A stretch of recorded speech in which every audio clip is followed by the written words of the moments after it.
I've hit the button. Yay! Hello, everyone. Hello. Mine is not caught up. There we go. I don't think anybody's is caught up. Ah. Hello, Matthias.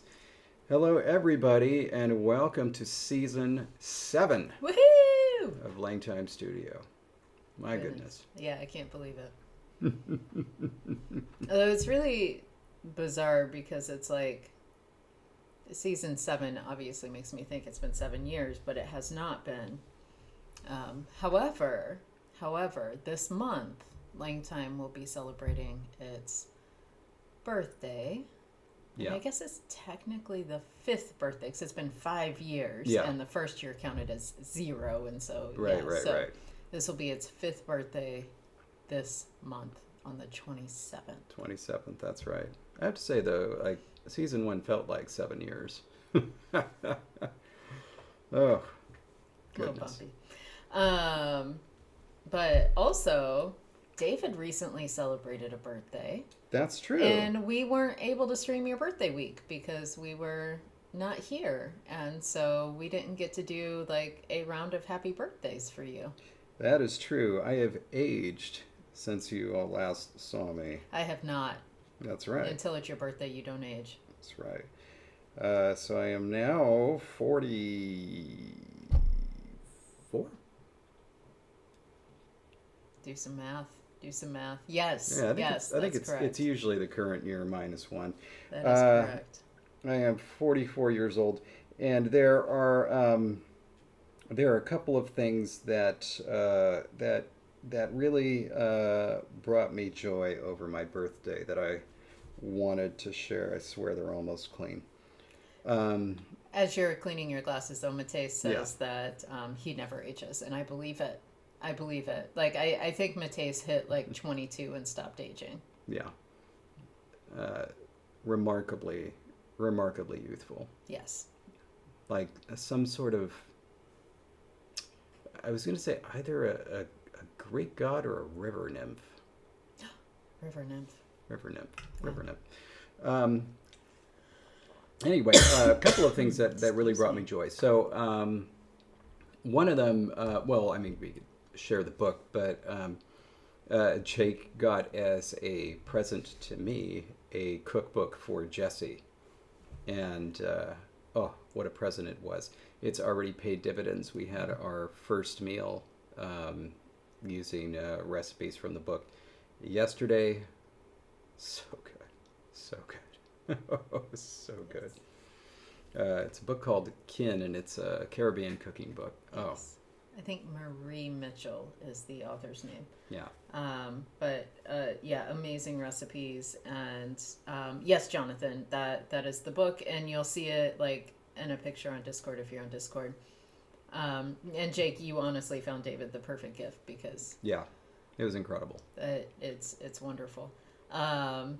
And yeah, the recipes are also like written in a way that invites you to do your own sort of experimenting because it's sort of like a block. It's not necessarily step by step. It's more of like, here's a chunk of things you need to do, and it sort of invites you to insert your own style as you make the food.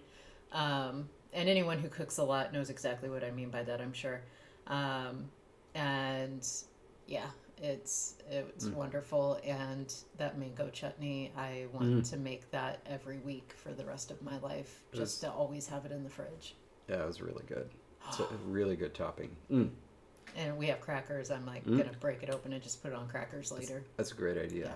That's a great idea. Yeah. Oh, awesome. So that was one. The other, because Jesse and I were recently in England for a little over 2 weeks. We were on set for a film that we're working on that's not coming out this year, maybe next year. Probably next year. But yeah, while we were there, we were able to visit with Jake and Karis and also Biblaridian, who got me this little fellow. This guy's name is Celery, And so now I've received a cow on my birthday and a cow for Christmas. But yeah, his name is Celery because Bibleridian, YouTube's Bibleridian, apparently really dislikes celery, dislikes the flavor of celery, which is something that I find very peculiar, as I maintain that celery has next to no flavor, barely anything. It's more of a texture than anything. Mm-hmm. If you remove the texture from celery, you're basically eating nothing. Air. I disagree with you, but I know this argument well, which is why I just went, Yeah. It's caused a bit of a stir both on the Discord and on Tumblr. There's been much discussion. But yeah, one person actually suggested that, American celery is watered down and has no flavor. British celery is the one that has the really strong flavor. And it just so happened that I had some celery in London Heathrow Airport. Exactly the same. Anyway, one more look at celery. This little guy is so cute. Anyway. Also, just real quick, in the comments I had seen that Jake said that Ames from Linny's was the one who had suggested that cookbook. And so that's very exciting. So also shout out to Linny's Coffee Shop if you're ever in Southend on Sea. Well, I guess technically, it wasn't technically Chalkwell. It was technically another name because they're all... Oh, it was something on Coast. It starts with a G. But anyway, if you're ever in that area... And hey, babe, Westcliff, thank you. If you're ever in that area, visit Linny's and try whatever sandwich is being made that week. And whatever's on the menu, try them all because, oh my goodness. Also, Bibleridian, hoping that your recent return from London went well and that your presentation went well. That's right. Very exciting. Oh, man, I kind of want to hear all about that. I do too, but you were in the middle, like I interrupted you. You weren't even finished yet with the litany of things. New possible evidence that I am French. I don't think there's a drop of me that is French, which is too bad. It's too bad. I may have French somewhere in my blood. Hello. Anyway, so, all right, there was one more thing that I wanted to share with you, but I'm going to have to open up the desktop and switch to it because on my birthday, it's either Nelfi or Nelfi, totally just shocked and flabbergasted me by sharing this image with me. And Jess, you can let me know if the whole thing is on screen or if I need to move it. But waiting for YouTube to catch up. Okay, there's more by the dog, and the beaver gets cut off, like the beaver tail. You got it. So I don't even know which direction that means it needs to move. No, that's all right. I know what you meant. So this is an illustration featuring me with all of the animals from LangTime Studio that we have done thus far. Let's see, the rabbit, and there's the opossum, the mouse, the cat, the dog, and the beaver with a little present on their tail. Anyway, this honestly really lifted my spirits. It made the whole day. Just a wonderful, wonderful thing. Yeah, that's really incredible. And like as soon as I saw it, I was just like, oh my gosh. Like even the tennis shoes look like your shoes. Yeah. Like you have tennis shoes like that. Yeah, honestly, it's really perfect. It's also all kind of, you'll notice that it's kind of blue themed, which I think is for the art of language invention, which is fantastic. Now I actually really want shoes like that are white with kind of teal accents. And what would I look like with teal glasses? I'd be willing to give that a try. Mm. My YouTube keeps like hanging up, so nobody's mentioned anything about us cutting out, but that's really unfortunate. But anyway, yeah, this is absolutely incredible. I just wanted to share that. Now we'll and like every time I saw more details, I was like, this is my favorite thing. And then okay, so now hey Carl. Carl Buck, by the way, with whom I created the Sangheili language for Halo, has started a YouTube channel for reviewing orthographies. Mm-hmm. And by orthography, of course, I mean orthography, not romanizations. And that is called Neography A to Z. It's not a live stream, it's just videos come up. So you can head over there and see what he has done thus far. I think there's been 4 videos out.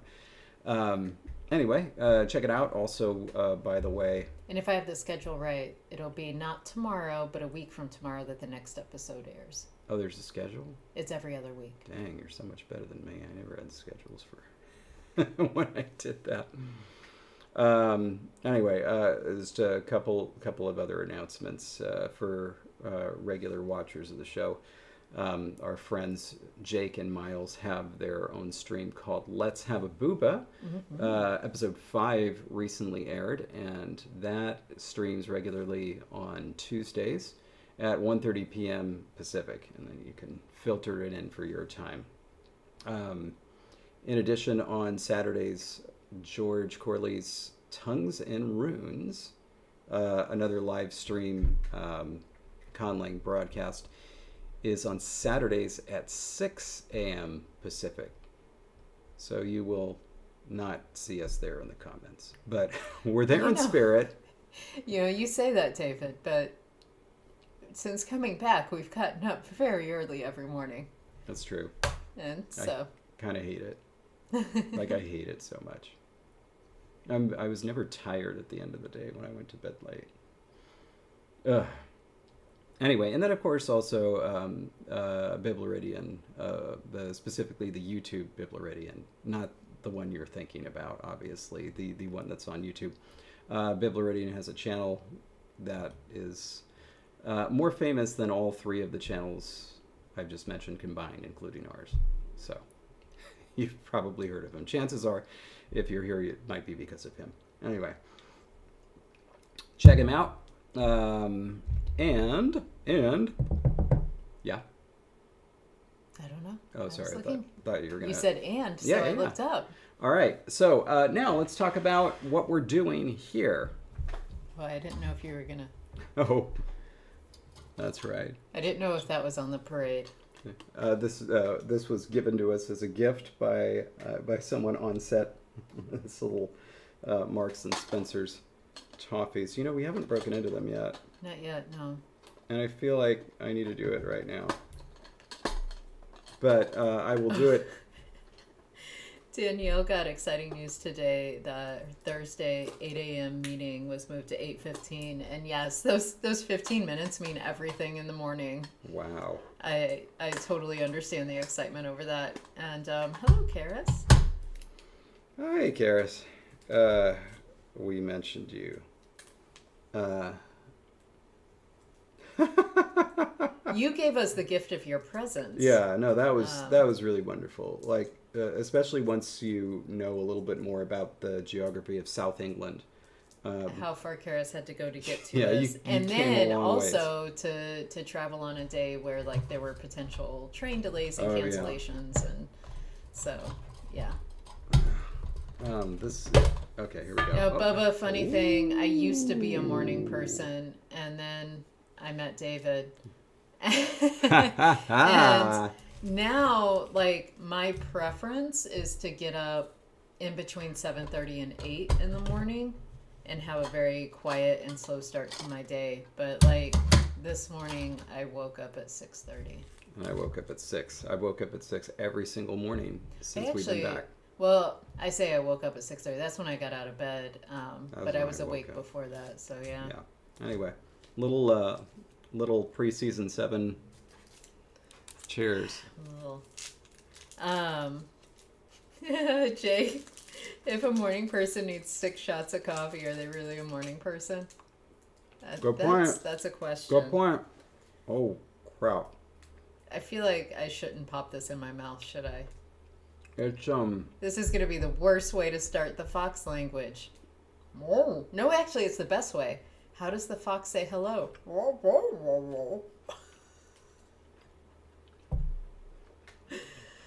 Is that right? It's Yeah, these are huge. It's more toffee than I thought it was going to be. It's all toffee, isn't it? Yeah. This is a round dot of like just toffee. And you know, it says that on there. It sure does. So you'd think I wouldn't be surprised. Yet here we are. Sorry. Okay, so season 7. A couple of things to talk about. So first, as you know, the languages we're creating are for a series of anthropomorphic animals that are going to be used in a board game that we're making called Savala. While you talk, I'll work on mine. Mm-hmm. We had... It's really good, though. It's really good. Keep going. I enjoy it. So the first 5 seasons... regarding the board game, essentially we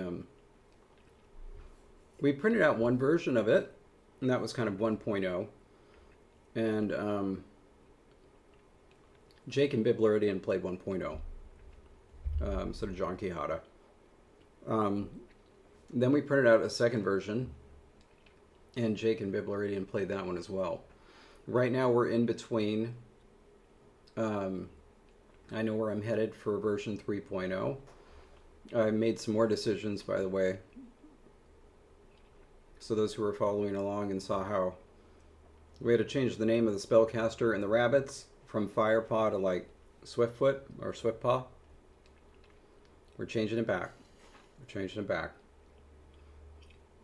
I'm actually glad about that. Anyway, but so the first 5 seasons of LangTime Studio were for the first 5 animals that are supposed to be in the base version of the game.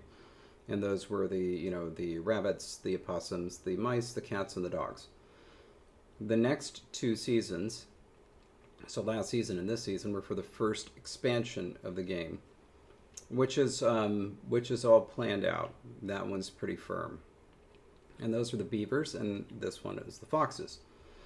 Moving on after this, we're going to go to the next expansion, which would be, I think that one's going to be 3 animals.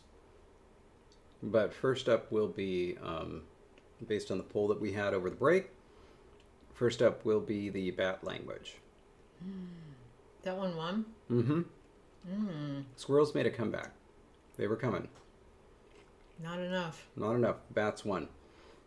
Anyway, so part of the fun with this fox language is all the first 6 languages we did, they're all original. They were all a posteriori. This language is going to be, I'm sorry, a priori. They were all a priori. This language is going to be a posteriori, based on the dog language, Hauhoff, which I've also got open here because we're probably going to need to make reference to it. Yeah. The lore behind this is as follows. There are 7 dog clans at this stage. Maybe it was 8.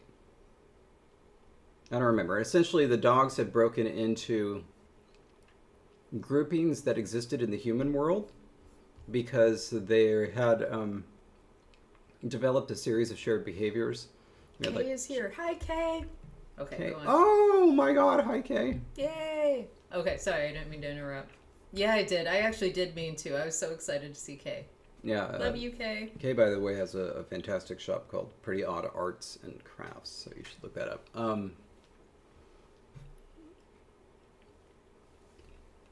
Dog language, the lore, why we have. This toffee was such a mistake. I have more downtime to work on mine. I really apologize. But anyway, so we start our stream with toffee that you should never eat on camera. Classic. we have honestly the best streams. We do everything that you're supposed to on a live stream. And we do it a lot. Anyway, so I think, I can't remember if it's 7 or 8. We finally did come down with it, didn't we? Because we're doing names in the dog language right now, right? Yeah, we just started that. And so... 2, 3, 4, 5, 6, 7, 8. 8. Herding dogs, hunting dogs, gun dogs, hounds, terriers, mastiffs, huskies, and toy dogs. So, those are the 8 confederated dog clans, all right? However, according to the lore, there were 2 other clans beforehand. One of them was foxes. One of them was loosely called wild dogs, which I'm leaving for wolves and coyotes at some point in time in the future, perhaps. Anyway, the lore was that the wild dogs broke off first. This is after they developed speech and everything. Because the dogs were coming together to kind of like form a society. The wild dogs, once they realized where this was headed, they said, we're out. We don't want to be governed. And so they were done. The foxes stayed a little bit longer, but they too eventually left. And then that left us with Higuel, which is the kind of confederated dog clans. And so, because of that, the foxes will have been speaking the same language. The idea is that these different ones may have had different, how do you call it? Different dialects of the same language. Some words coming from some dogs, which is why there could be, at this stage, lots of, not homophony. What's the word I'm looking for? Like doublets? Homonymy. Okay. Right? That means different words that have the same meaning. Right. Right? Yeah. Thank goodness. Okay, so anyway, so the fox language will have been the same language at one point and then would have diverged. I think, no, sorry. Homonymy is same word, different meaning. I heard you backwards. Mateus is saying homophily? Like, synonyms. Thank you. Synonyms. That was the word I was looking for. Wow. Synonymy? Yeah, synonymy is that. I thought you were just referring to like doublets where you have something in your own language and you bring in another word that actually means the same thing, so you assign different meanings to them. Also, Carl is saying that he may do a live stream when he reviews the High Valerian script. Just so I can be in the comments. You're wrong. Oh, I thought you'd be on video too. Like he'd bring you on as like a guest, and I was like, oh my god, you could like be wrapped in your Valerian scarf, wearing your Valerian T-shirt, holding the sword with Valerian on it. Oh, that's right. Oh my gosh, you're right. I can wear a scarf and now have a sword. That's pretty cool. Okay, so synonymy. Oh, the synonymon. Could that be a thing? Anyhow. Yeah. So yeah, rather than starting blank, we are starting from somewhere. And so I wanted to show everybody what. I love the sound of that. We're starting from somewhere. Rather than starting from blank, we're starting from somewhere. That was a perfect quote. And you need context to understand it, but it's perfect. Like it means everything you need it to. But it was just funny to think about out of context. All right, so this is what I want to show you. Yes. That's different. If you go, by the way, did you open up the Fox document? You saw it? Well, I'm in the Fox document right now. Excellent. I'm not in Helhoff, which it was smart that you opened that. So usually we start with kind of like this IPA chart that has a bunch of stuff and like it's got like all the sounds, and then we kind of delete them when we decide what we're doing. This IPA chart has all of the proto sounds of Helhoff. So that's where we're starting there. And if we scroll down to the sound changes, these are all the sound changes of Helhoff. So our first order of business is not what sounds do we want and so on. We'll get there. It's where do we cut it off? Mm-hmm. And people I see are already voting for somewhere before the deletion of the uvulars. let's see. Yeah, let's kind of go over the sound changes. So first of all, based on the lore that I gave you, obviously it has to be cut off after a certain point, not at the beginning, because the foxes stayed in longer than the wild dogs. And so So theoretically, could the wild dogs actually have none of the same sound changes? yes, Okay. I would say so. They might have some. But the first thing that we see happening is bibliorealization. Conlang goes back, becomes labialized before R. What a weird rule. Okay, these labialized. Yep, there it is. Okay, I see what's happening.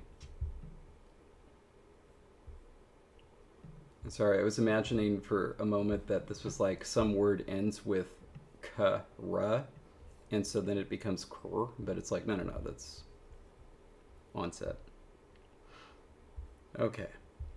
So this is staying in, not that we can't kill it later, but it's staying in. Secondary articulation spread, consonants that are either pharyngalized or labialized.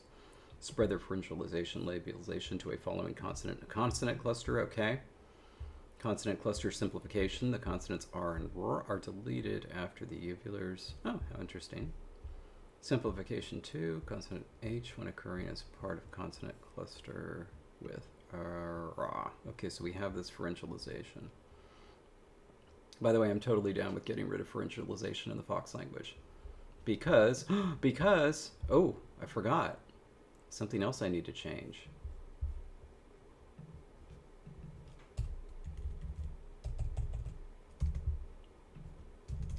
Dun, dun, dun. Did you change it in Fox? What'd you just change? I changed the order of our names. Oh. So, you've really got, you're going to have your, your hand on the steering wheel in terms of the sound changes here.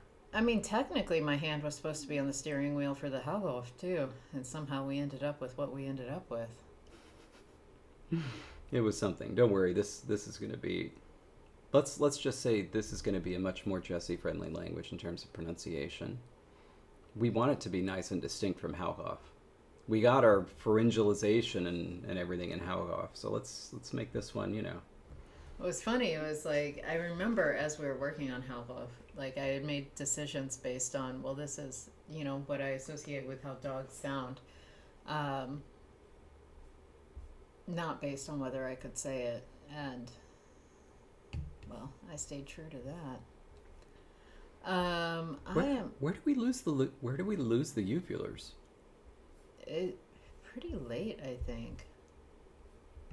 Did I not get all the sound changes?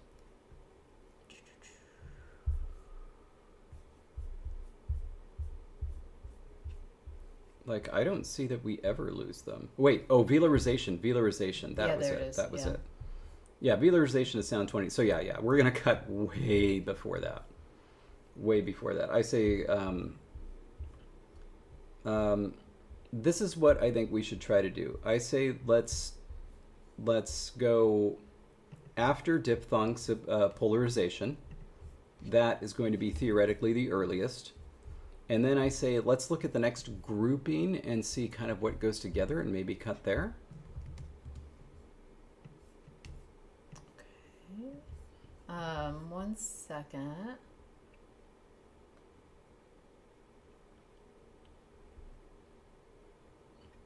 Okay.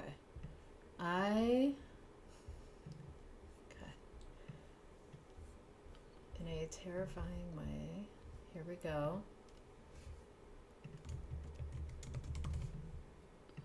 Okay. As we make these decisions, I need you. Wait, I need to go to Lexergy here. Okay, so.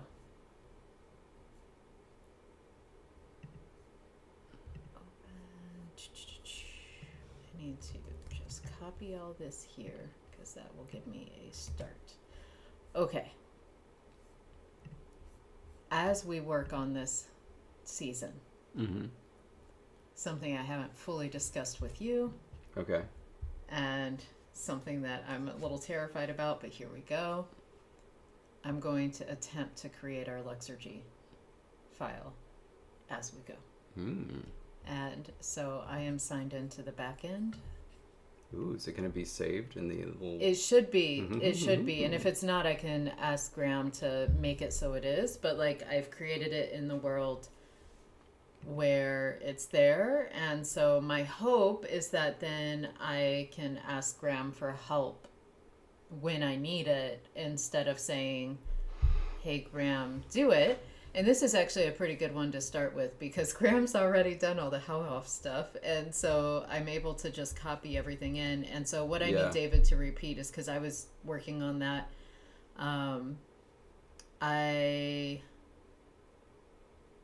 need to figure out where you said you want to cut it off because then I'll delete everything after that.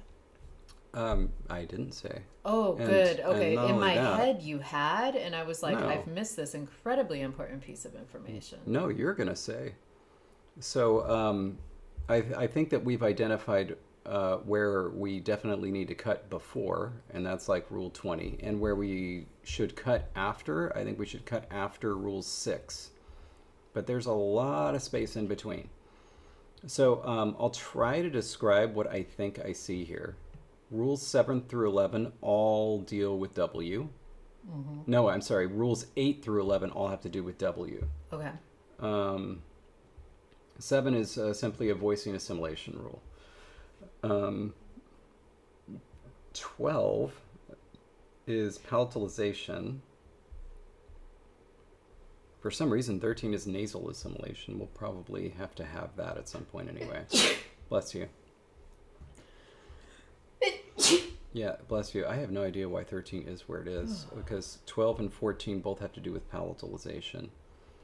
15 is a very large rule. That's I feel like it either needed to be there because of something we're not seeing right away, including the fact that some consonants changed where they were produced, which may needed to have happened before the nasals could assimilate to all of the consonants. But, you know, it also, whatever the case is, nasal assimilation is a frequent sound change that it would not be surprising to have something like that in both branches, but in different ways. Yeah. Oh, and thank you for the bless you. Then we have the first mutation rule, nasal mutation. And I think, actually intervocalic clinician too, yeah. We should probably be cutting somewhere before 15. So after 6 and before 15. Because 15 and 16 is where we get the beginning of our consonant mutation rules. And so I guess there's two ways of doing it. One, the languages are very closely related, you know, so like they both do consonant mutation, just kind of affect it, in different ways. Or like it happened before the consonant mutation, and so you see that these languages are obviously related, but the dogs have this consonant mutation thing going on that's a regular feature of the entire language, and then the fox language doesn't have it. Right.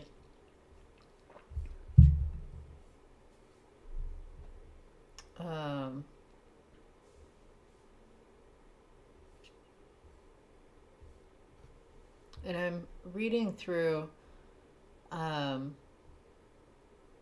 if we're, going to 6, it makes sense to keep voicing assimilation as well. Yeah, because it'd probably happen anyway. If we cut off there, we could decide what to do with the labialized L and R. That's true. Which here become W in all circumstances. So we could decide if we want that. One thing that I if we wanted the foxling though to sound more like Hawa than other dog languages like wild dogs, well, one, we could like say the wild dogs split off so early that effectively they left with the protoforms and then, had all of their own sound changes. Yeah. But it's like I don't want to cut the fox language off too early and make it so that has to be the case versus saving room for an in-between stage. You know what I'm saying? Like, If you wanted to cut after Rule 7, I think that we would be okay, because I think what is going to end up being one of the defining features of this branch is this is essentially Rule 6, diphthong polarization, because it changes the character of so many words. That you can imagine if you broke it off earlier for the wild dog language, because you still have all these in the proto, right? right. And they did something radically different, then it would affect the whole language, Sure. And by the way, I want to acknowledge that Dark Horse and several others said that they wanted to cut before the consonant mutations. Dark Horse specifically said that they wanted to cut before the coda simplification, which would be 11. Yeah.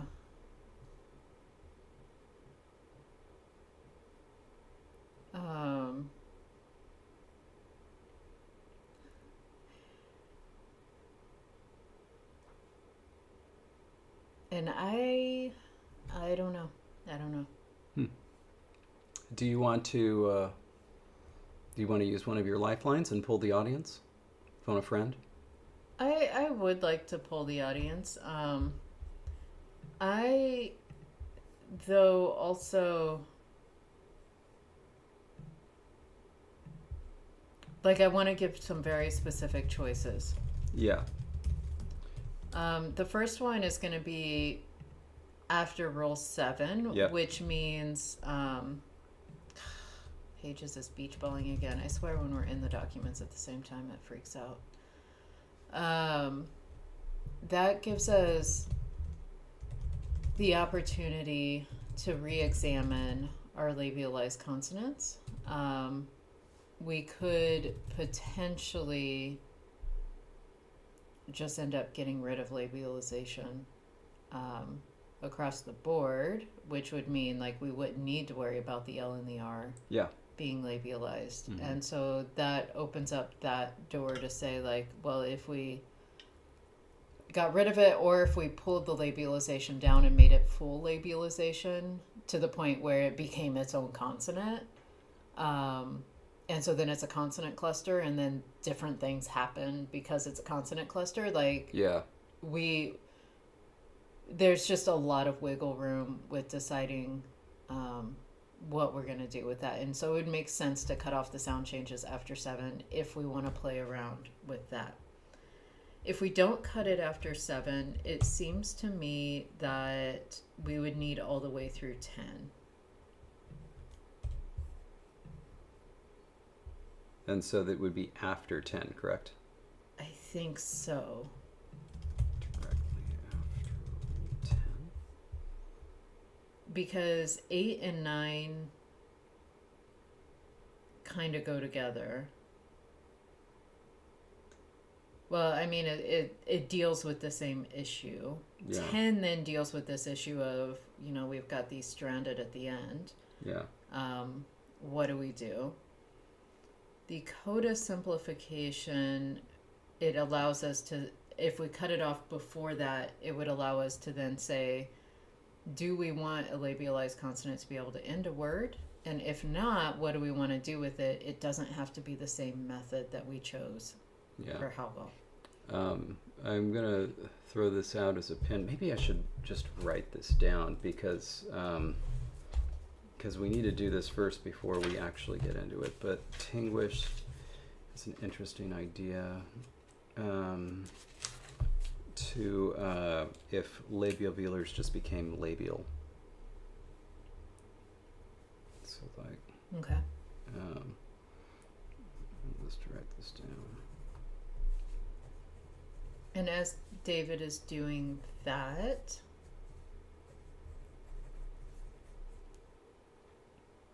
I think the next cutoff I'm going to offer, because we've got 2, right? Mm-hmm. The next cutoff, we're only going to have 3 choices. The next cutoff is going to be a late cutoff after 14. We get through the palatalization, nasal assimilation, and palatal absorption. And so we would stop before that late change where David had said, like we should save these to make Halkoff one direction and Fox's another. And so we have an early, mid, and late point that we can choose between as we consider these changes. I will say in general, we do have somewhere around 25 sound changes to 30 by the time we finish a language, 38 in some cases. Mm-hmm. And, I was just also thinking ahead to how many more sound changes. Like if you wanted this language to move at a skippity pace, then having a late cutoff means we have fewer sound changes to contend with. Part of what's interesting is that you see in natural languages when there is a group that wishes to distinguish itself, there can be some more aggressive sound changes over the same period of time. Yeah. And that is definitely what would happen here. That is, the foxes do not want to be associated with the dogs. Yeah. Oops, sorry. Okay, so those are my 3 options. This will be a non-binding poll. I just want to know, and as David worded it, where do you think we should cut? Notice it is not where will we cut it, because as you're voting and as David is filling the silence, I'm going to stare at these a little more. Yeah. So after 7 is, of course, I think it's pretty obvious. 7 is least aggressive, 14 is most aggressive, or 7 would make it least like Halgoff, 14 most like Halgoff, and 10 is obviously in between.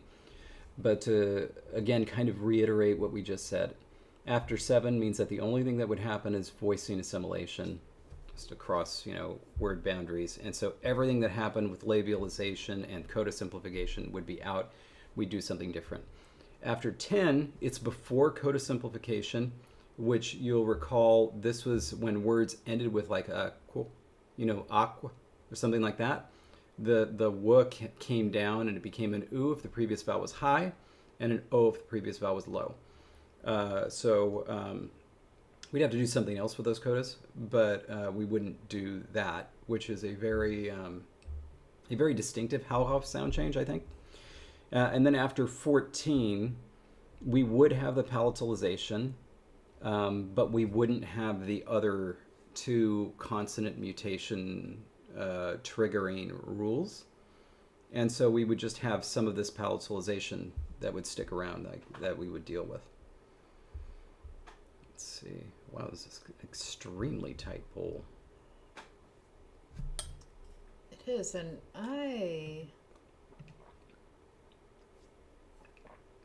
okay, and yeah, it's really between the 2.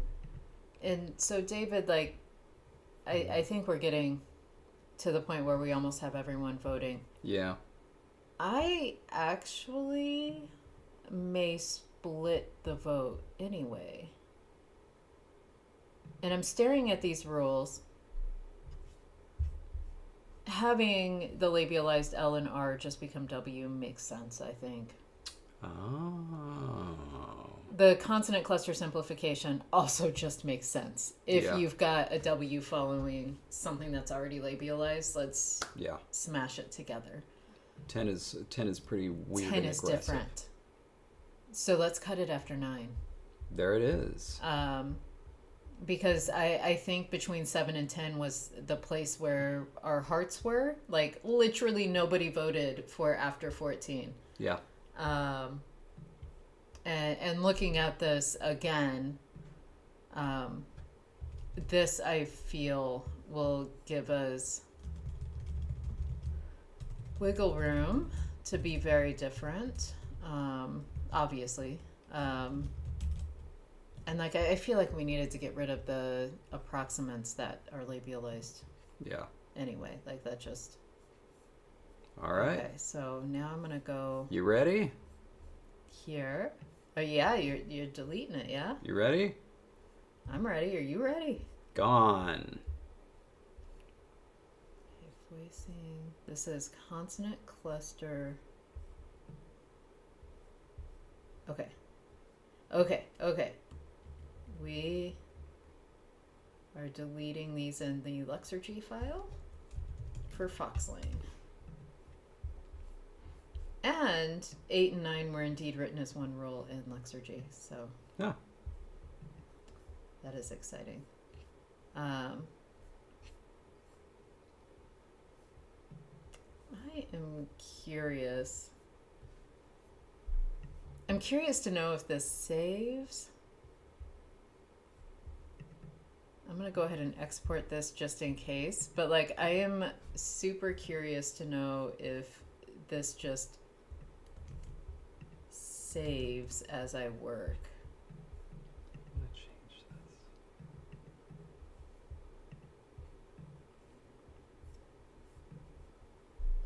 this. And so because one of the reasons I want to know is like, I don't think.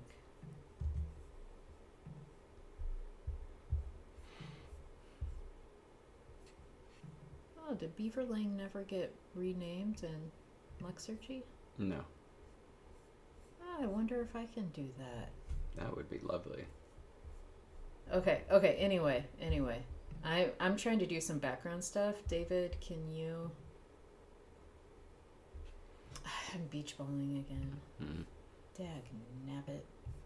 That's right, I said that on live air. Dag nabbit. All right. So then, let us. Awesome. Oh, it is Email renamed. reference. It's renamed in... Interesting. I don't know why it's not showing up when you go to the Lexergy. It's showing up in mine. It says newly Sue. Really? In mine it doesn't. You on the new one? Or the old Lexergy? Well, I guess old. Are you on the new one? Yep. Okay. When you go to the new one, do you now see, and I'm checking, yeah, it did work. Do you now see Foxlane as an option? Let's hit the old refresh. No. Oh. I was hoping it would just... boom, you know? Yeah. But that's okay. That's okay. I did a hard refresh. Let me see that. Because now it's taking a while to load examples. Wow, now it's not even loading. I mean, nobody can see what I'm doing, which is great because it's very unexciting. It's angry. Mm-hmm.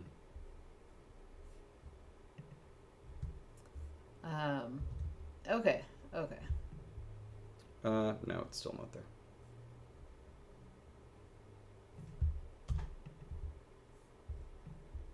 So yeah, if Graham is on hand or watches this later, maybe he can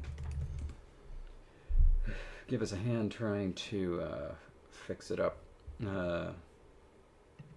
Graham, by the way, is the one who created Lexergy. Okay, so Mateus, yes, everyone is right. We ended up going with after 9 is our cutoff because it made sense. And 7 and 10 were the only two options that received votes, and they were like really close. And so went for an in-between. All right, so no one can see what I'm doing on Lexergy until hopefully what changes I'm making will eventually make it into the LangTime server. Well, let's. So you can see it at some point. I was going to say let's grab some protoforms, and maybe you can run them through there and tell us how they come out. I'm trying to. Oh, I need to open Help for those because. No, I'm pasting. I'm pasting them in. Where are you pasting them? Right below the sound changes. Oh. I want to. Nice. Try to grab some forms that are useful. Sure. Maybe you can direct me in that. Well, won't we just want like a little bit of all the sounds and potential clusters, the labialization ones, the ones that end in labialize, because that's going to show a difference right now. And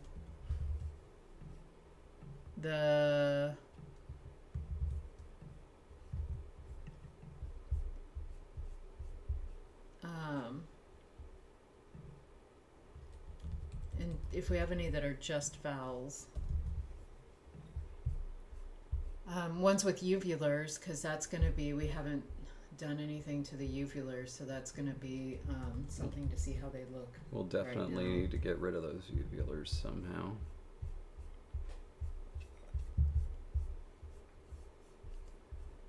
Is Bubba still watching? No. Yeah, he just left.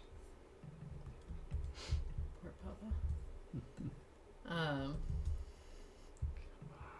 Why would you do this? And I'm gonna feel like there was something else I was gonna shut down just so it's not running in the background. I'll shut Discord down there.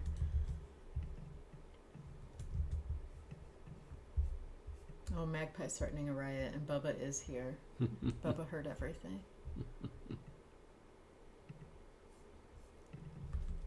Alright, I'm gonna start copying these over, and then I gotta get rid of the asterisks. Oh, you want me to do that for you? Oh, yeah, I can get rid of them. I didn't know if you were keeping them for a purpose, just to remind us that they're protoforms. I mean, yeah, but yeah. Whatever. I didn't want to ruin.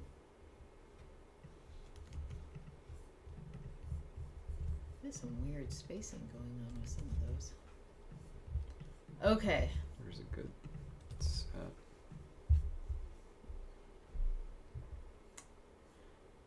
Oops.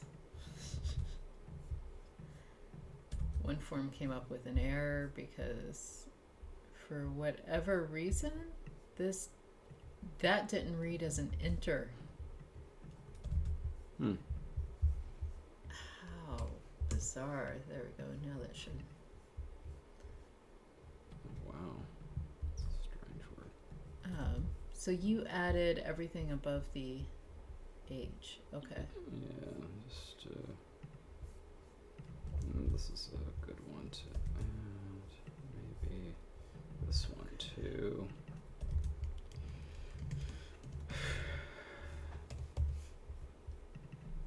I don't feel like remembering where some of these forms are on the keyboard. So I'm just doing this. I used to add a dash of celery salt to my the chicken burgers and macaroni and cheese I would make in college. Didn't really taste any different from salt, but I'd never heard of celery salt until I went to college, and so I felt a little fancy using it.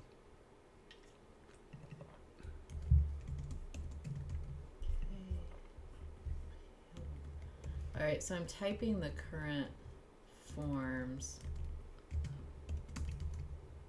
with our new shortened list of sound changes Mm-hmm. to potentially remember some things. Oh, that one doesn't change, so I'm going to not do anything to that. No, you should do that. Well, it makes it stand out more, but okay. Like, it just made it stand out more to me that that one didn't have any changes. We don't want it to stand out. Sorry, we clearly operate in different ways. Very sorry. We clearly do, but the important thing is you're happy now. All right. By the way, Matisse, maybe you know this. Like, was it the case that OE actually became OO, or is that just the way that they spell OO?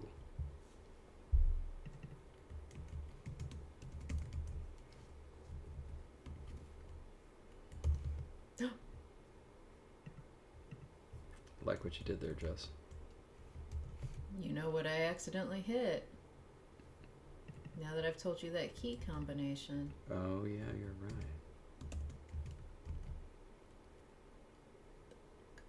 Okay, so we got rid of the aspiration.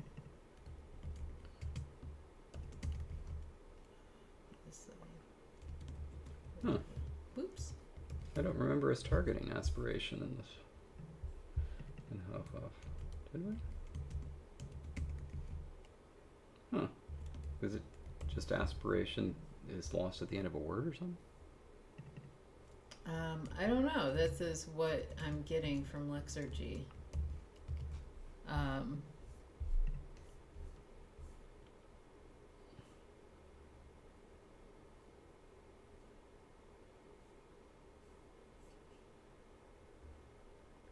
Oh, interesting.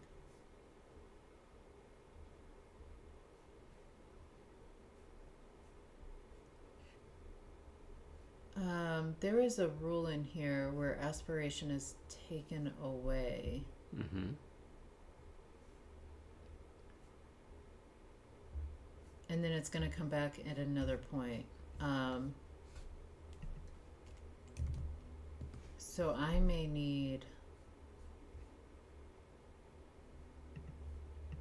to pull another rule that I had deleted. Is it because like Lexergy just needed to do it to make the result happen? So like we don't actually have a sound change that's supposed to take aspiration away? Right. Let's see.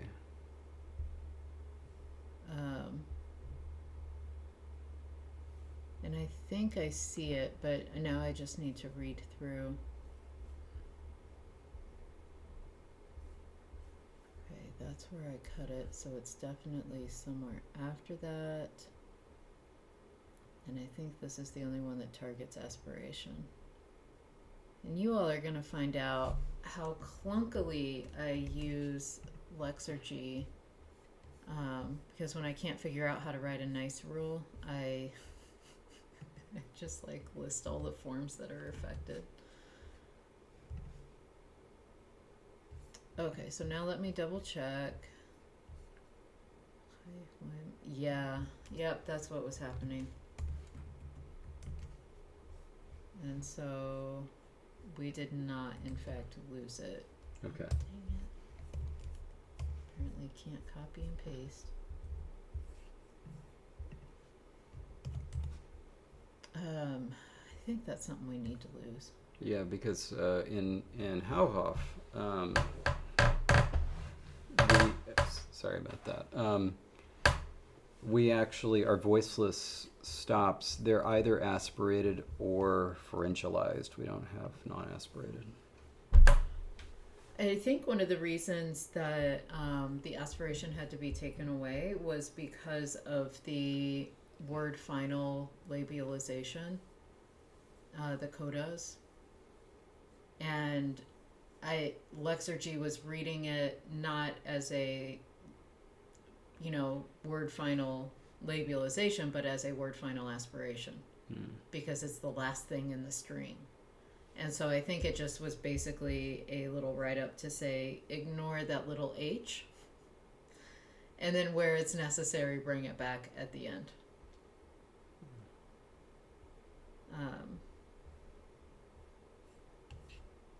Oh, this is a languageist. What a wonderful word.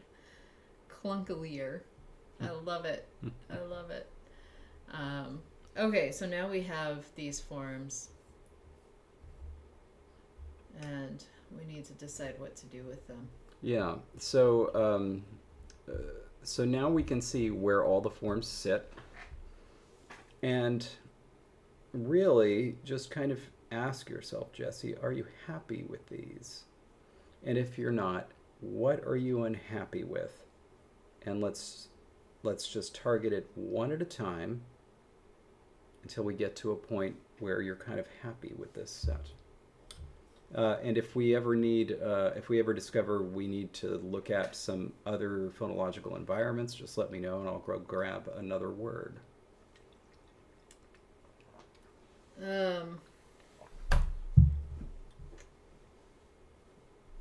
Well, there's a lot of different things we can target.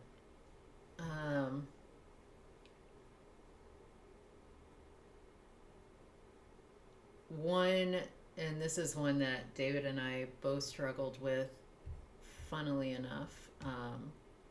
And I say funnily enough just because it's like the R that we're used to. But David and I both kept trying to make R's taps every time we read a Hogwarts word with an R in it. That's like true. Brahm instead of Brahm. So one little thing that I think we should do for the Fox language is just like straight up the R's became taps. And that's like a tiny thing. I don't know where to put that, but that's one. Another thing that I think I want to play around with is getting rid of pharyngealization. Yeah. In part because that would really distinguish the foxes from the dogs. Because I think we will then need to consider what else we might do. Because as we get rid of pharyngealization, I'm going to look at the initial starting inventory again. We're going to end up, actually it's not too many words, it's only the alveolar and labial stops that can be pharyngealized, because the pharyngeal H can just go to an H. That's not a problem. But we will end up with some words then that, we get some homophones that didn't exist before. Can you do me a favor? Above the taib word, I put just one that has aspiration. Can you run that through your Fox Lexergy? I want to see if there's any difference at all in terms of the vowels.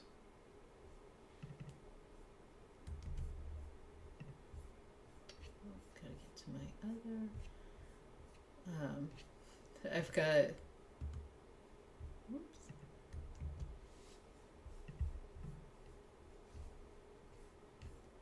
All right, and no, there's not.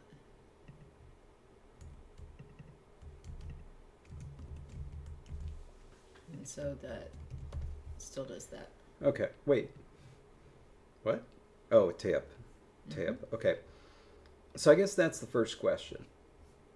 If we want to get rid of pharyngealization, do we want to leave any trace of it?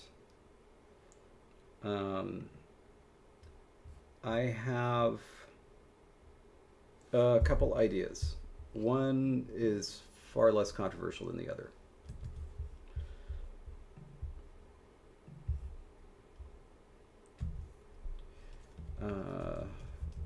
Pharyngealization lowers an adjacent vowel. And then this is the crazy one.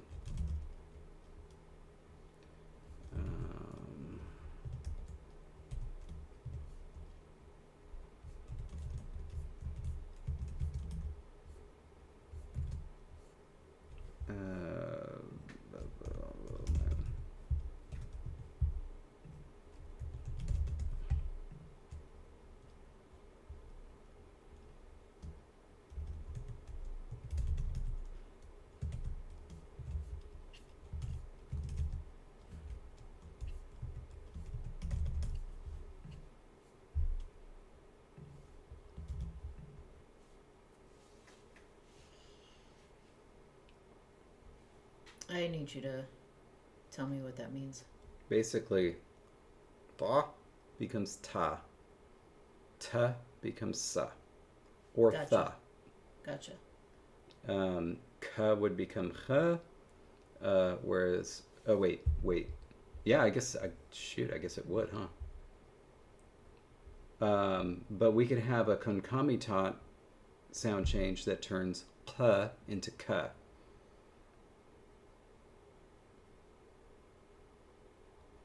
Oh, but if they're all if it's the aspiration that's causing fricativization, and we already have those fricatives. I don't know. This may be kind of a half baked change, but essentially this would see ta become either sa or tha, ka becoming kha. Theoretically, kha would become kha, and I don't know about kwa. And same with kwa, they would become kha, kwa, kha, kwa. Anyway, part of this idea was that would give us back it would give us T, right? And D, but it would also give us some fricatives, but there's no pharyngealized K, except for K. Is essentially, it's like pharyngalization. Basically, it separates it into back, but it's also aspirated. I don't know. It's much loosey or goosier than I thought it was going to be.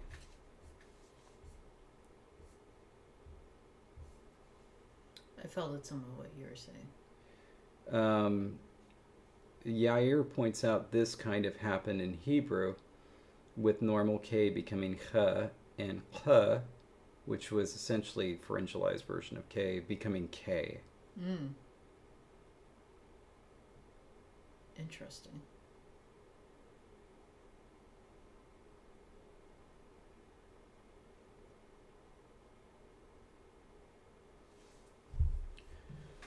Okay. Well, another thing I want to throw out there before we make decisions, because I do like the idea of getting fricatives and getting more fricatives.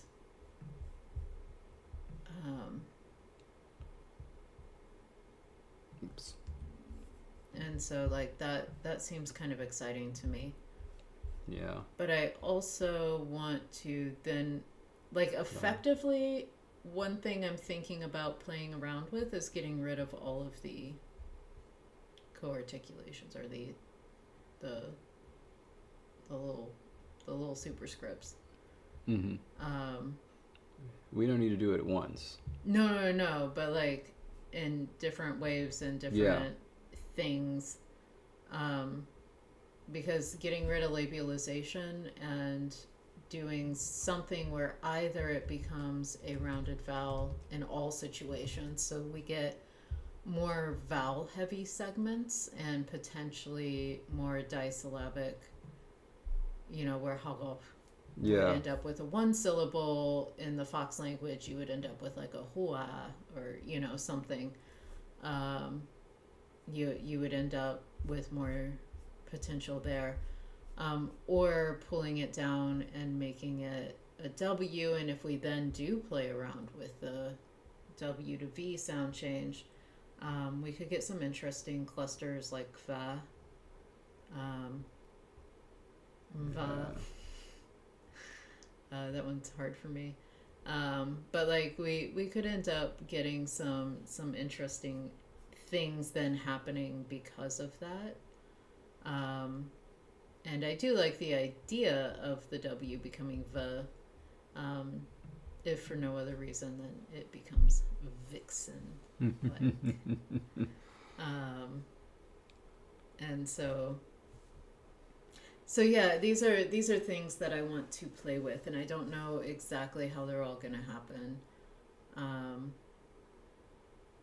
I also want to consider on the vowel front some movement that we don't quite have yet.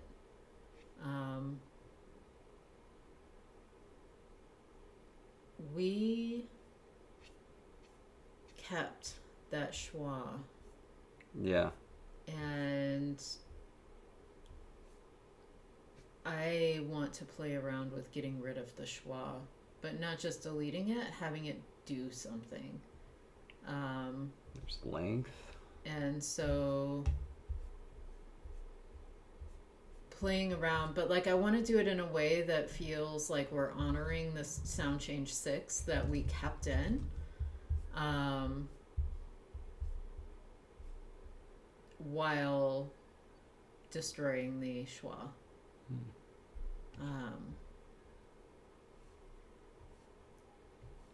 Right, because sequences like would become and then to make them go back to would be a little odd. Would just be like reversing the sound change. And that would be the case in several things, because like a became which would end up going back to a. And so whether we have it go to a full sound where, you know, like would become or whether we have that happen and then also potentially play around with like becoming ya, you know, like having it move even further.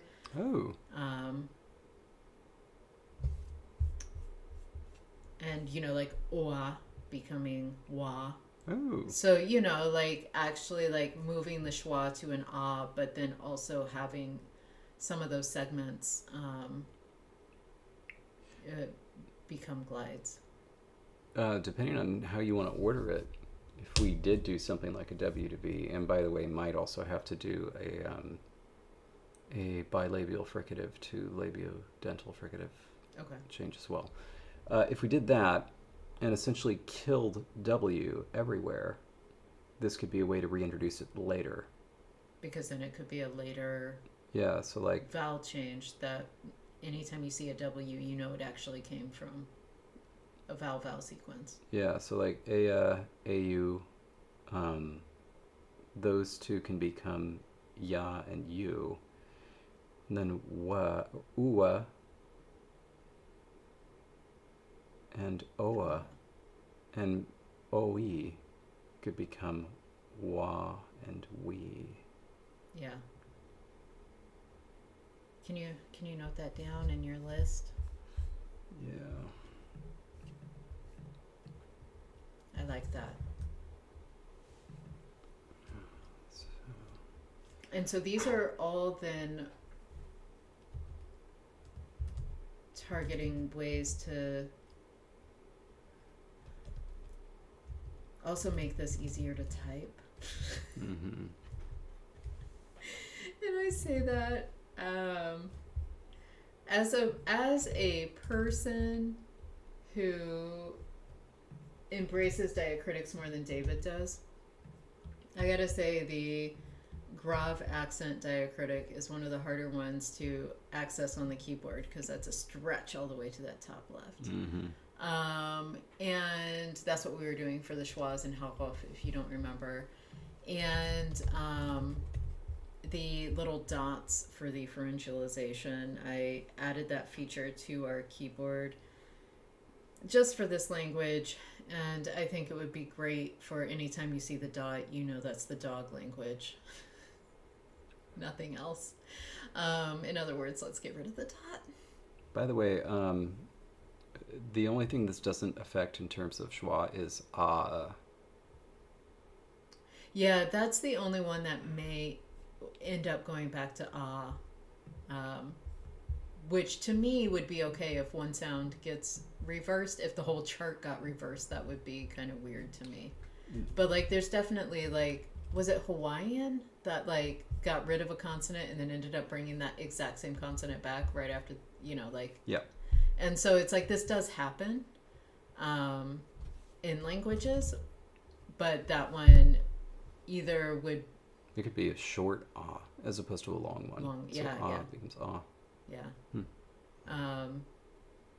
So anyway, like that doesn't concern me. We can play around with what we think ends up would be best for that. Basically kind of pushing it to a 5-vowel system. Yeah. What would be left after these three would be just traditional I and ow diphthongs. Yeah. And you good with those? Mm-hmm. All right. Oh, actually, you can't have a dog language that doesn't have ow in it. yeah. Ow, One more. O. The O. Based on the logic of everything else we've done, it should be woo, but yeah, it's a little odd. I mean, AU makes sense because they're, opposite sides of the vowel chart. O. O to me would become probably like, if we're gonna have long short, like a long oo or something. We don't have long. If we were gonna play around with that, because you had mentioned the could be a long versus short thing. It could. That's not what I had written here, but I will. Oh, sorry. I thought that's what you said. So I was. No, I will write that down as an option.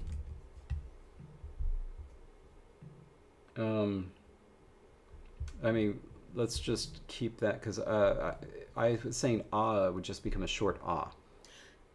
I misunderstood. Okay, yeah. It could become a long and O could become a long O.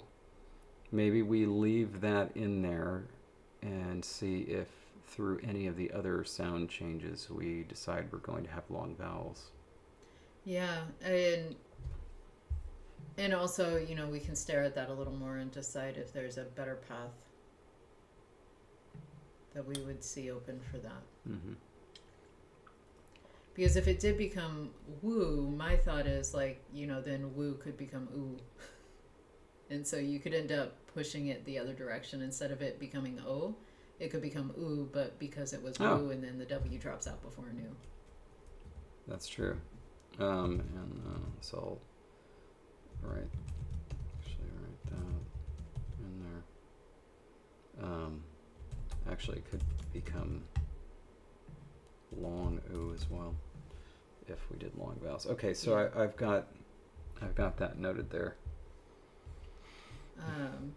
Only before ooh. Okay, so let me comment on where I see these sound changes pushing us. Haugauf is a language that a lot is happening in the back of the throat. Yeah. And I know that we did that on purpose to kind of imitate dog growls, like, so there's a lot of pharyngealization.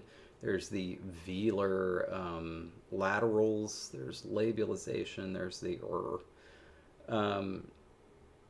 everything that we've been doing has been pushing it forward for the foxes. Yeah. So maybe that can be the general direction that we head in. I do want to say, like, I'm not necessarily saying, I feel like you had already said we were going to kill the uvulars. Mm-hmm. But like, I wouldn't necessarily be opposed to still having uvulars. Hmm.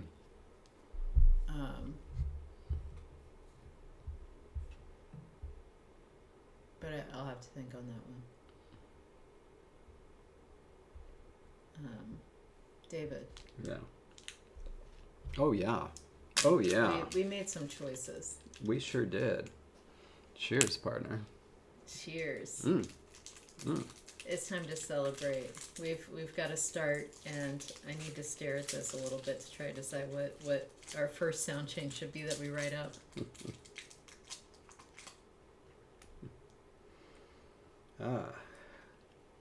Kopiko, official sponsor of all sounds in the IPA, except of course for uvulars and central vowels.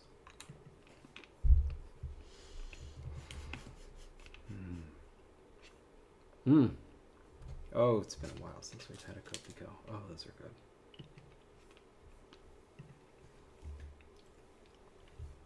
They are very good.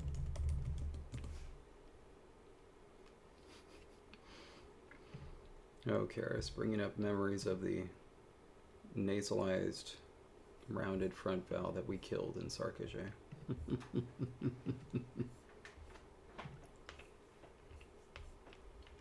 How do you get on the new Lexergy? How do you get our sound changes? You go to examples.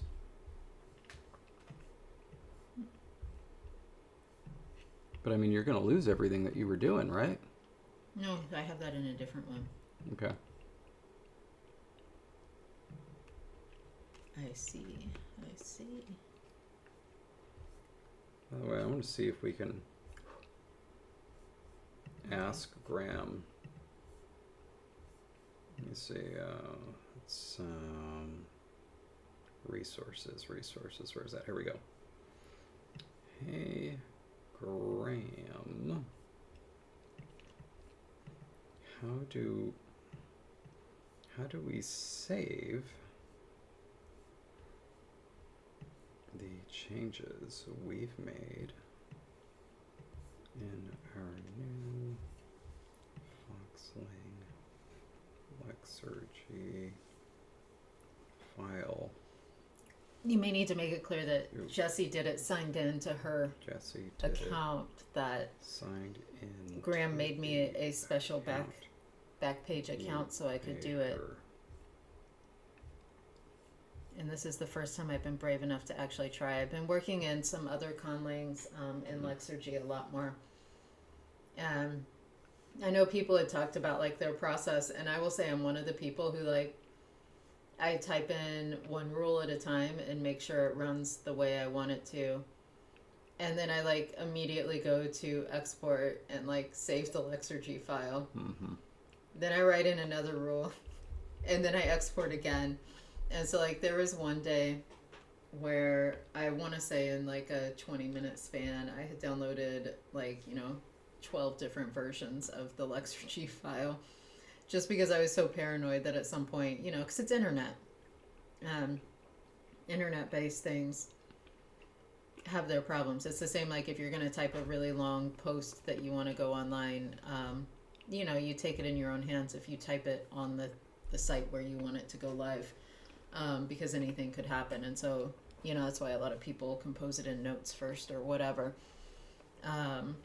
And so, yeah, I'm a very paranoid, obsessive saver as I, implement every rule.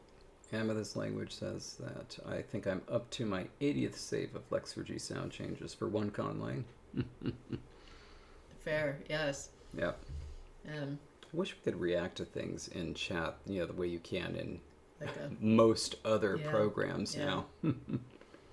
Yeah, there's, and then like, for a while I won't keep all of the different files I've done because it's like, there's a reason I have all these different ones. So, but like I reach a certain point where I've hit the sound changes where I've got enough in there where then if I download a new Lexergy file, I like keep the old Lexergy file but like label it as a version number.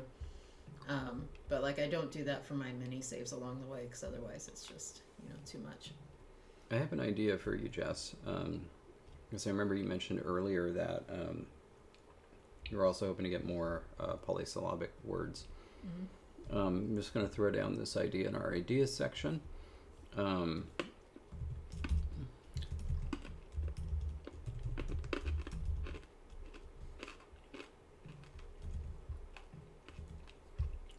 Actually, better do this. Subscript X.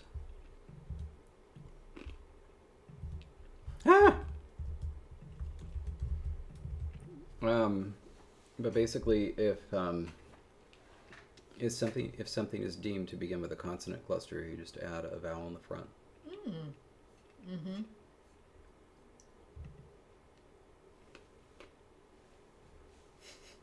I have it as a copy vowel, but it could just be the same vowel each time. Mm-hmm. One would get you more variety in terms of words beginning with different vowels. Right, yeah. No, I like that. Is there going to be another Jurassic World? Like, they already did that, right? There were two of them, weren't there? I don't even know. One's with Chris Pratt. Oh, right. Like, I don't even know how many Jurassic Parks there were. 3. Okay.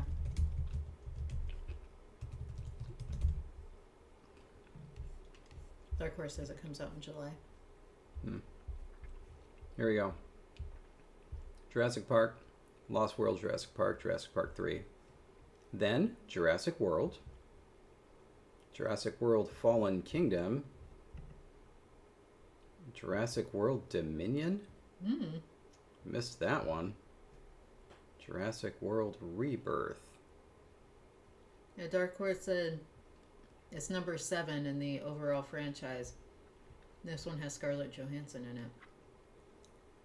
Oh, I saw something about that recently. Apparently, every time there was news about some new Jurassic Park movie coming out, Scarlett Johansson would like send the, the article to her agents saying, "I'm available for this, by the way." I guess she's always wanted to be a part of it. Fascinating. Okay, but Jonathan's comment is what's making me giggle because one, they have now called the language document the Foxy Met. But 2 points out that because you have the screen set on one thing only, but they still see your mouse moving. And so like your mouse was moving to different parts of the Foxy Met while you were reading like titles of movies, and so it was just funny. So apparently, by the way, that's coming out in July, and we worked on a movie that's coming out in July, but it's not that one. Can't say more. Really narrowed the field, though, didn't you?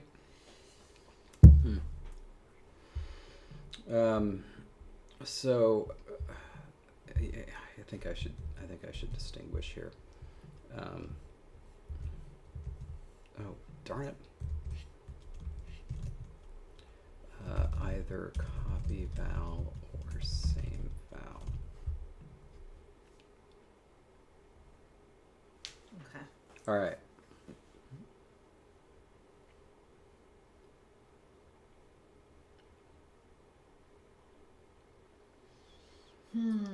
So part of the issue we're facing right now is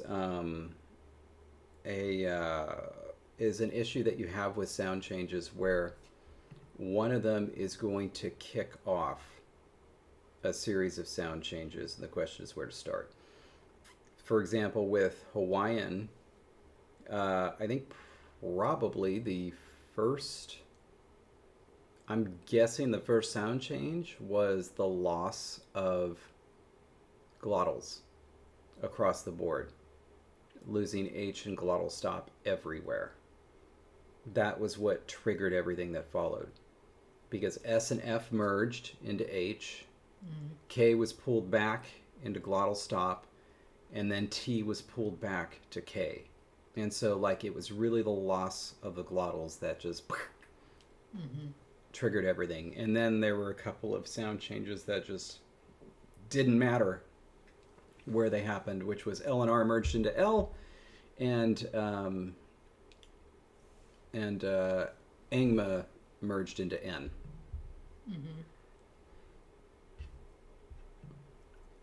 Anyway. So you're thinking about like what's the big sound change that's gonna... It's like, yeah, where do we start? Because it's like it, as we have them written down here, like the to ra is a simple sound change, but I feel like that's going to be tied in with some other things. Like we might want to look at more of the R's and their environments, and so I don't know. And then another idea is the this shift from the fa-va to fa-va, and maybe the W to V. I think that might be tied in, though, with the change labiovelar to labial, if we wanted to do that.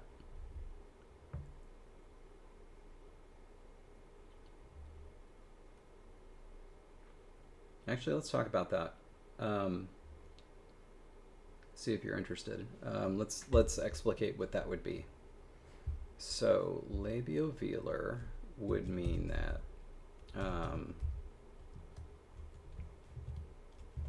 KW would go to P. Shoot, hold on a sec. Is Haugoff? Well, actually, since we have two documents, I can put Haugoff there. How convenient. Okay. I'm not going to write the aspiration in. Just know that it's there. Yeah. KW goes to P and GW would go to B.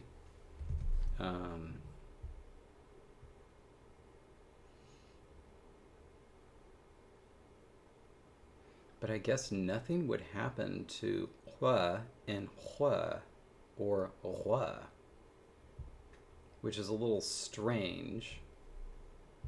So maybe like, well,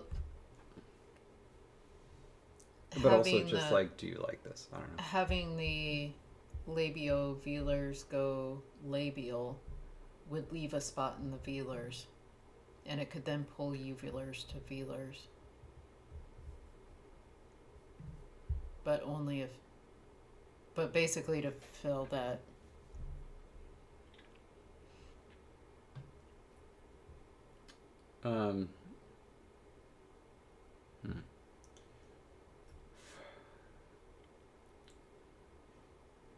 It would make more sense if we actually pulled the trigger on the aspiration to fricatives sound change, but then it also would still leave G.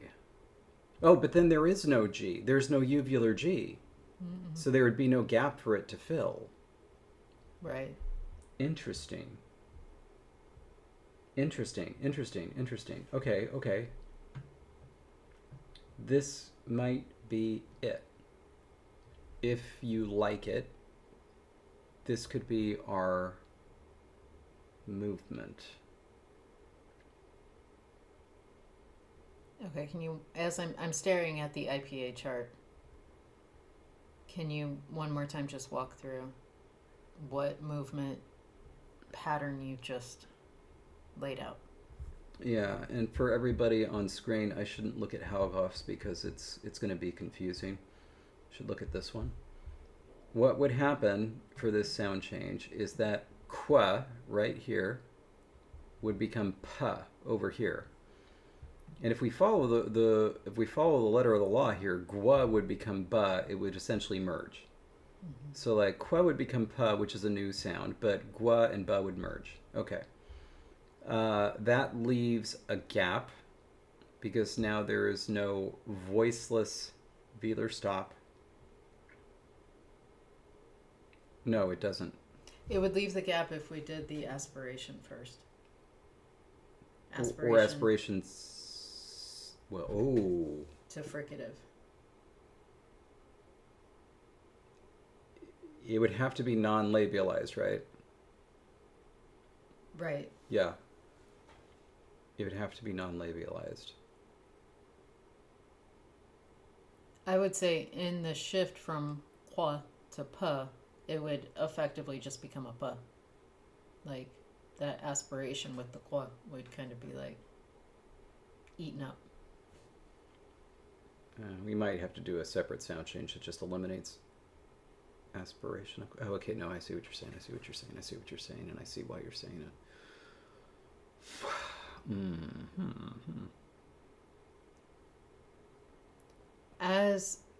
Though, if we're saying aspirated stops go to fricatives, we could say, but aspiration is just lost if it's a labialized, because it's like it. That's exactly what I was thinking. Stops it.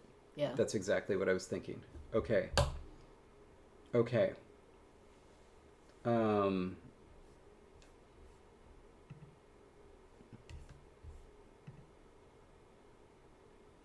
so, I just gotta write this down.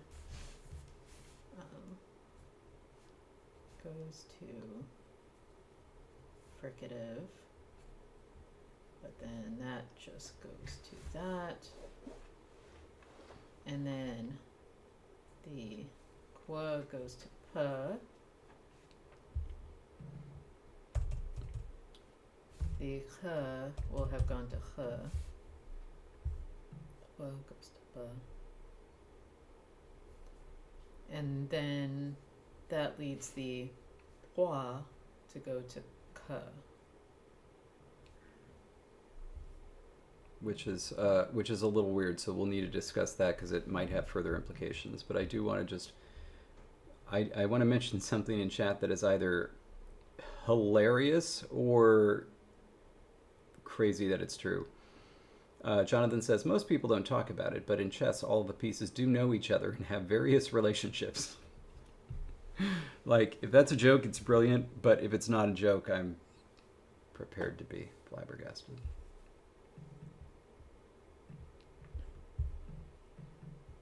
Okay, so there are a series of movements that I feel like could be laid out from this. And it's one of those things where I want to give it more thought, and I think this could be the poll for the week. Because the movements, I think, are going to potentially give us some different options.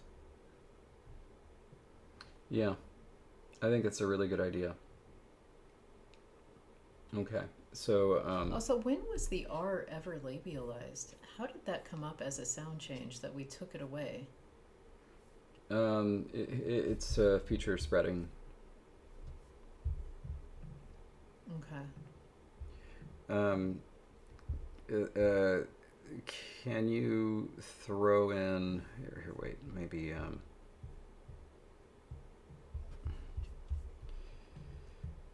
let's see.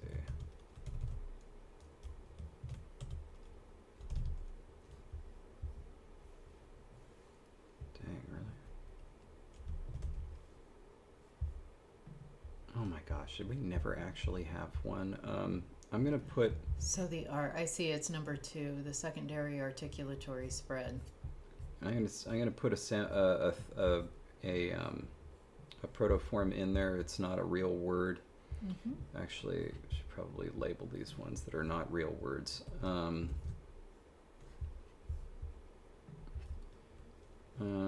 Just one second.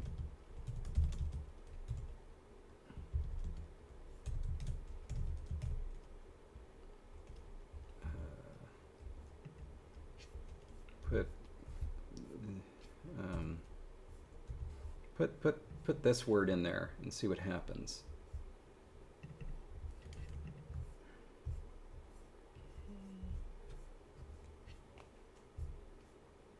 This at the top so it's easier to see.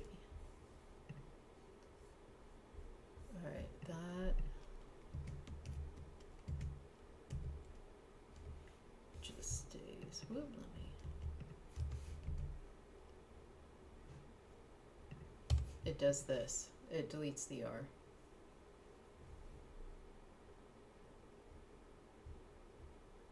Why did it delete the R? Because the R, the feature spreading, it became a labialized R. Labialized R's become W's, and W's delete after labialized consonants. Okay, so is there any point where the labialized R remains? Because if not, then it needs to be inserted into this table as brown.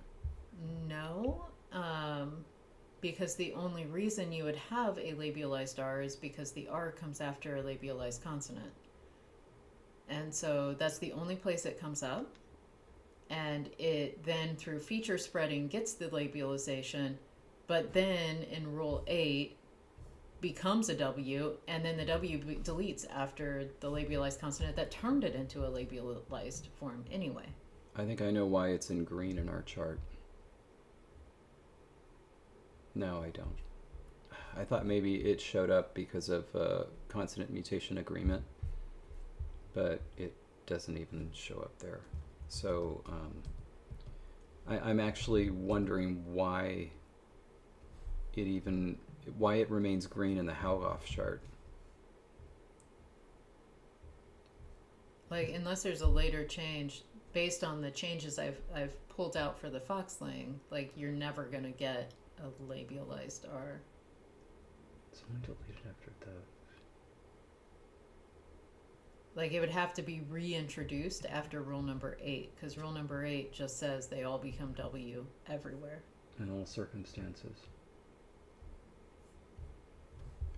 Why on? Huh.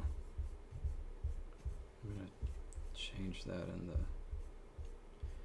I'm gonna change that in the chart, in the Hauhoff chart, because that is important to know. There. Okay. And so then I will add that to our Fox chart.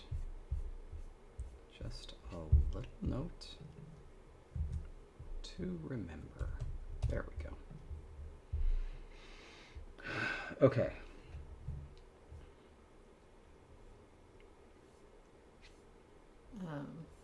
Okay, so that all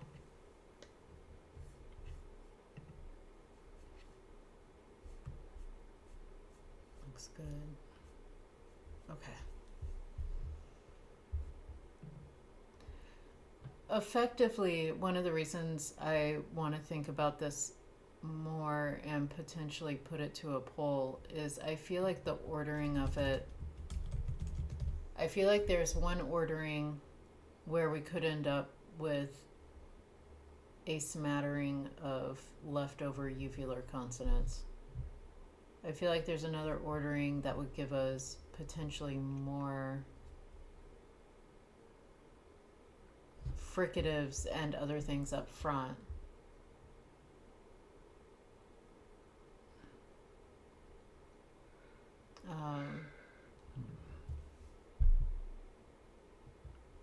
But it's all very difficult to think through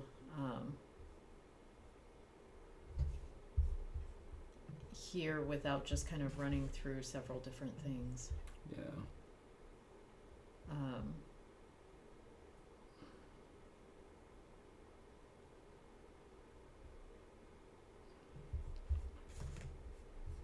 gonna grab.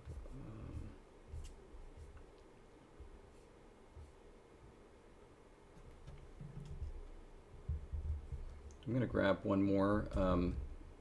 If you could put this one in. Okay. What's the word for squirrel? Aww.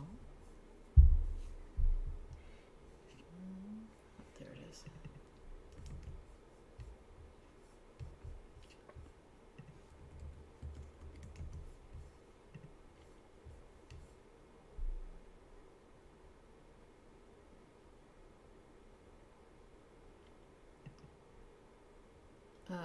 Oh, it doesn't change.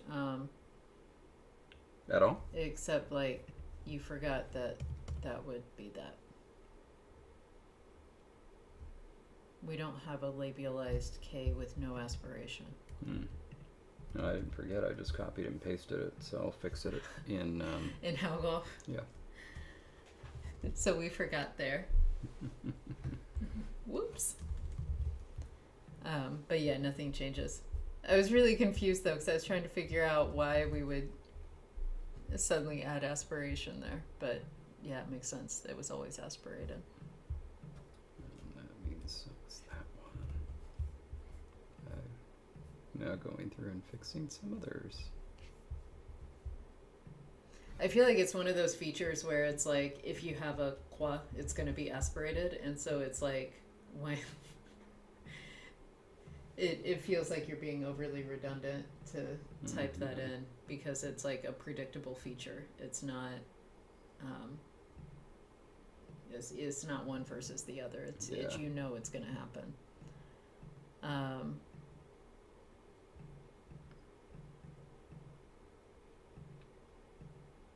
Almost. I think it's when it's at the end of the word.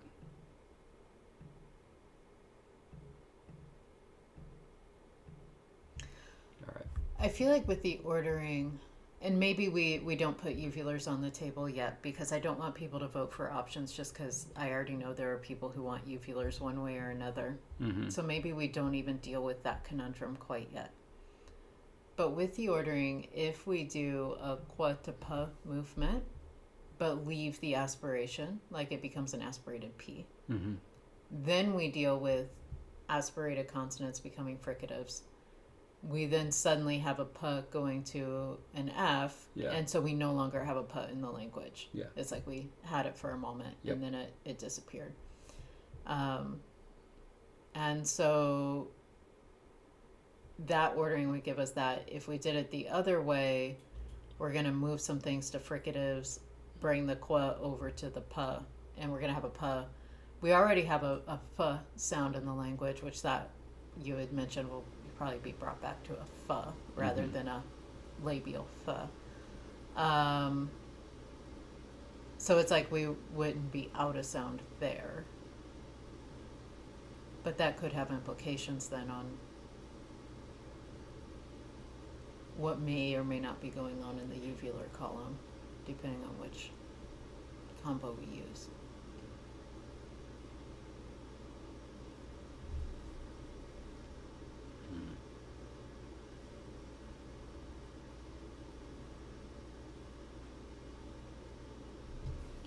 What would happen to a plain D versus a pharyngealized D?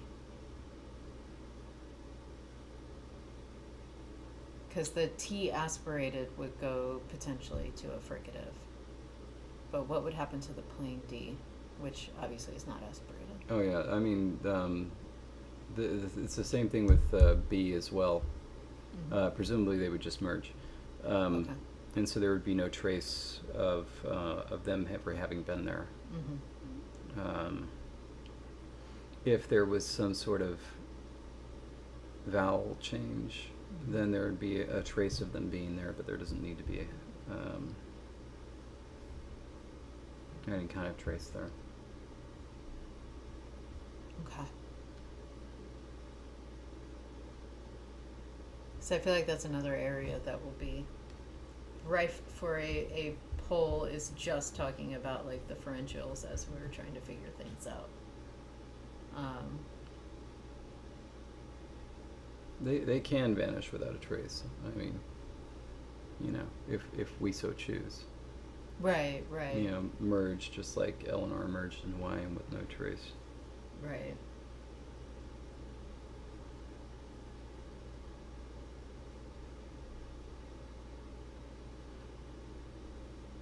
It's oh, go on. One place where they might actually show up, like if we wanted, again, this is, I might write this here.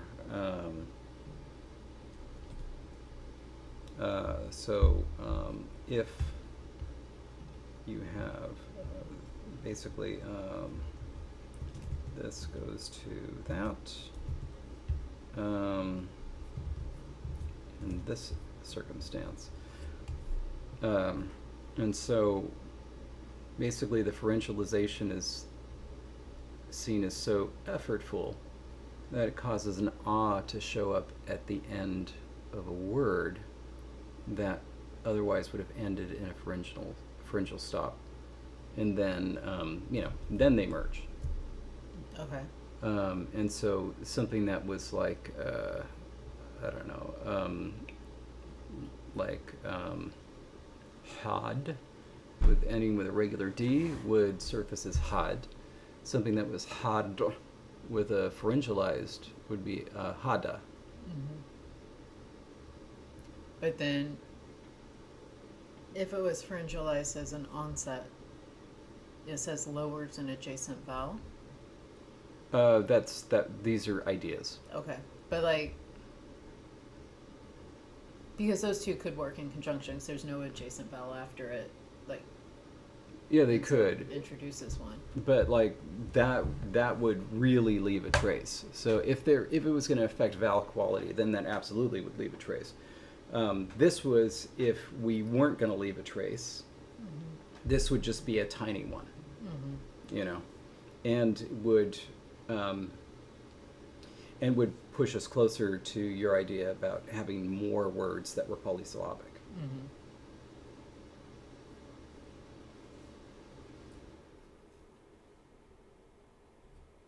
I definitely like that, because it does feel like it is more effortful.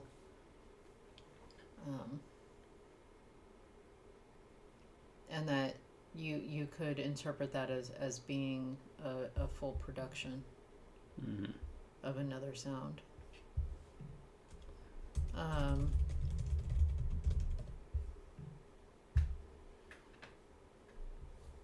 I also feel though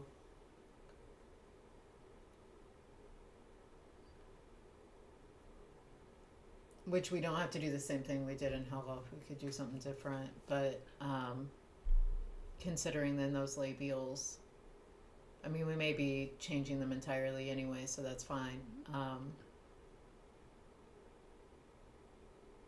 Yeah, we're gonna change them anyway, so never mind. I was just thinking about in coda position because it's like that's also effortful, and that was one of the reasons that we changed it in Hello to like ku, or like it dropped and became a vowel instead of like hok, it became Yeah. hoku. But we could do that. And so it's similar to the coda simplification rule, but it's crucially different.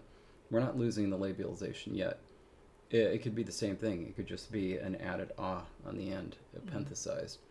And so instead of like, ok, it would be okwa. Okay. And that could happen across the board. An open question is if this is happening after labialized consonants and after pharyngeals, are we grouping the uvulars with the pharyngeals as essentially, emphatic or not for this? That is a question to be considered. So it would be like, tak becoming takha because it's seen as emphatic, or tak stays tak, but tak becomes takwa. Might be nice because then that would be one way they were distinguished.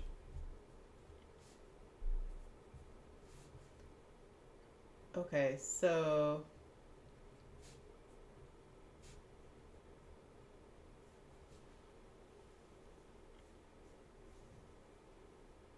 Oh my gosh, this would also distinguish the word final labialized L. We've already killed it. But at the end of a word, you'd have, because W is a proto sound, you'd have some words that end in W and some words that have to have a wa on the end because they came from that LW. Wait. Oh, not unless, no.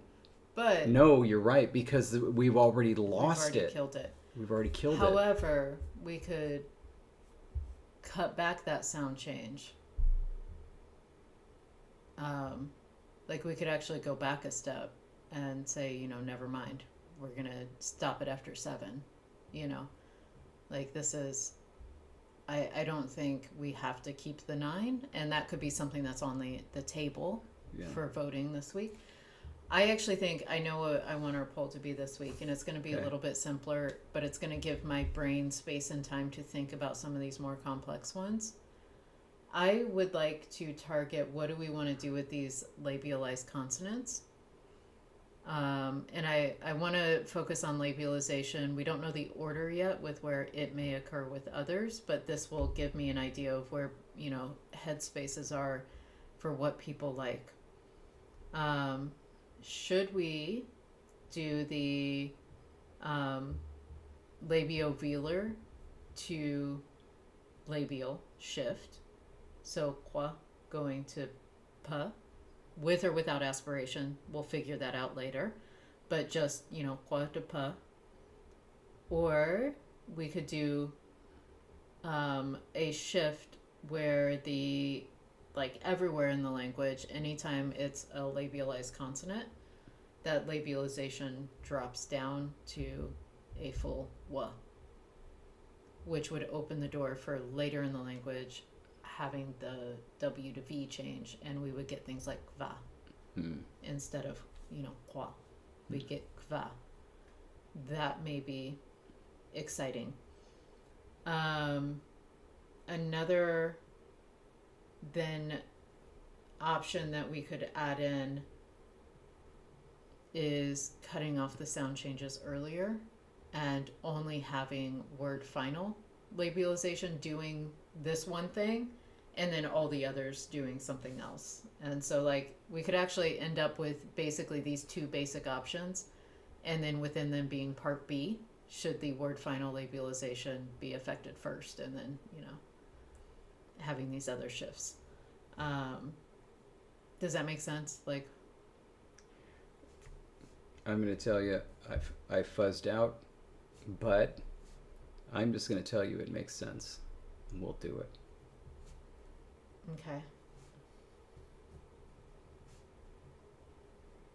Okay. I'm just jotting these downs. Hmm.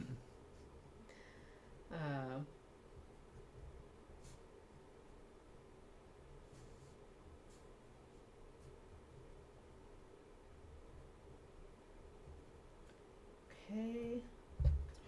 Can we get consonant cluster? No. I don't want that.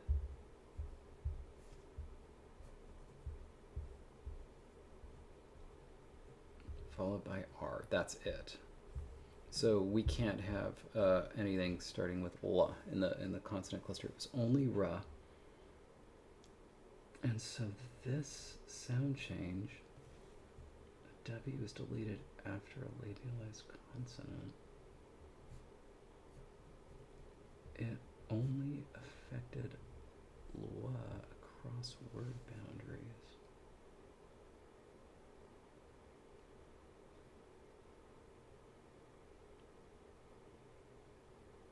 Honestly, that's just for lwa.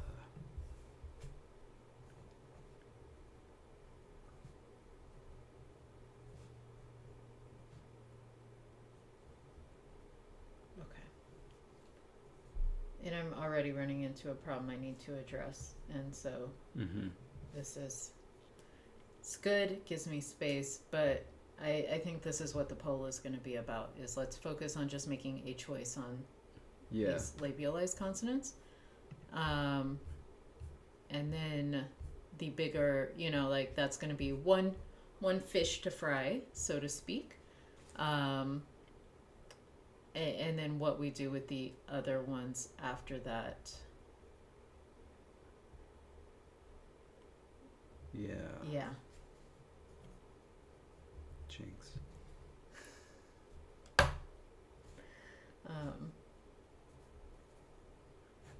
Okay. I'm getting a chart. We're gonna have options. I'm already seeing areas where we're gonna have some options within options, and so Yeah. And just as a reminder, these are because we're going to do the PDF here. These are just ideas. They're not official till we add them to the chart. And even then, they might get changed later because that's just how it goes with us. And Tinguish, I see your comment, and I'm also writing that down because that indeed could be one option there.